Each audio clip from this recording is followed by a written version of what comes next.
नमस्कार दोस्तों, स्वागत है आपका हिंदी नॉलेज शो में। तो दोस्तों, हूती विद्रोहियों ने एक बार फिर से सारी हदें पार कर दी हैं और उनसे भी ज्यादा हदें पार कर दी हैं पाकिस्तान के लोगों ने फेक न्यूज फैलाने में। क्या है पूरा मामला, ध्यान से सुनिए। हुआ ये कि आज दोपहर के वक्त एक शिप जो कि माल ढुलाई वाला शिप था, यानी कि ट्रेडिंग शिप, जिसका नाम था एमवी गैंको पिकार्डी, ये गल्फ ऑफ एडन से गुजर रहा था। स्क्रीन पर आप देखिए, ये रहा गल्फ ऑफ एडन, लाल सागर के एकदम मुहाने पर। और यहां से गुजरते वक्त यमन के हूती विद्रोहियों ने इस पर एक जबरदस्त ड्रोन अटैक कर दिया। अब इस अटैक से जितने भी आसपास के शिप थे सब अलर्ट हो गए। और अच्छी बात ये रही कि अटैक के होते ही इस शिप की तरफ से एक पैनिक मैसेज भेजा गया मदद के लिए।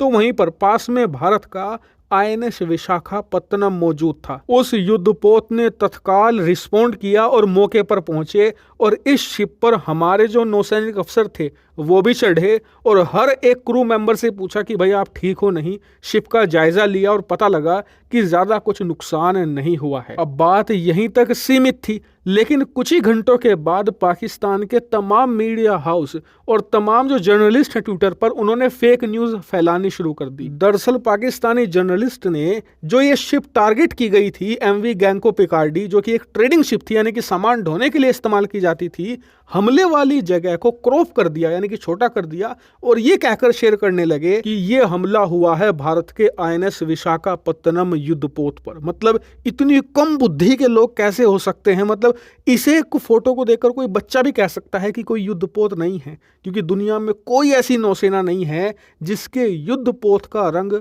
काला हो। आप किसी भी नौसेना को उठाकर देख लीजिए, सबके युद्धपोत लाइट ब्लू या फिर ग्रे कलर के आपको मिलेंगे। लेकिन इन कम बुद्धि के लोगों को कौन समझाए। दूसरी बड़ी बात ये कि इस शिप के जो ऊपर रेलिंग है ना, आप ध्यान से देखिए, वहां पर वायरिंग की गई है, जो कटीले तार हैं वो लगाए गए हैं। क्यों? दरअसल ऐसे कटीले तार जो पायरेट्स होते हैं, यानी कि समुद्री डाकू शिप पर ना चढ़ें, उनसे बचने के लिए लगाए जाते हैं। एक युद्धपोत पर कभी भी आपको ऐसे तार नहीं मिलेंगे, लेकिन इन कम बुद्धि के लोगों को ये बात कौन समझाए। खैर, ये बेकार लोग हैं, इनकी बात करना भी बेकार है। बात करते हैं मुद्दे की। तो देखिए, सबसे पहले ये जान लीजिए कि जिस शिप पर हमला हुआ है ये रजिस्टर्ड थी मार्शल आइलैंड्स की, और वहीं का इस पर झंडा भी लगा हुआ था।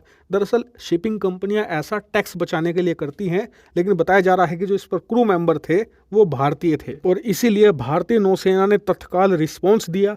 भारत का इस समय P-8I जो पोसाइडन एयरक्राफ्ट है, जो जासूसी के लिए इस्तेमाल किया जाता है, उसे डिप्लॉय कर दिया गया है। भारतीय नौसेना के जो ड्रोन हैं, जो कि प्रीडेटर ड्रोन हैं, उन्हें डिप्लॉय कर दिया गया है। और तमाम भारतीय नौसेना इस वक्त जो अरेबियन सी में एक्टिव है, लाल सागर के आसपास, सब के सब हाई अलर्ट पर चले गए हैं। और अब समय आ गया है कि भारत हूतियों को कोई ना कोई सबक सिखाए, क्योंकि अब ये लोग भारत को सीधा निशाना बना रहे हैं। इन्हें प्रॉपर रिस्पॉन्स देने की अब जरूरत आन पड़ी है। हालांकि इस पर आपका क्या मानना है, कमेंट करके बताइएगा। और इस मामले पर जो भी डेवलपमेंट होगी सबसे पहले आपको यहीं मिलेगी, इसलिए चैनल को सब्सक्राइब कर लें।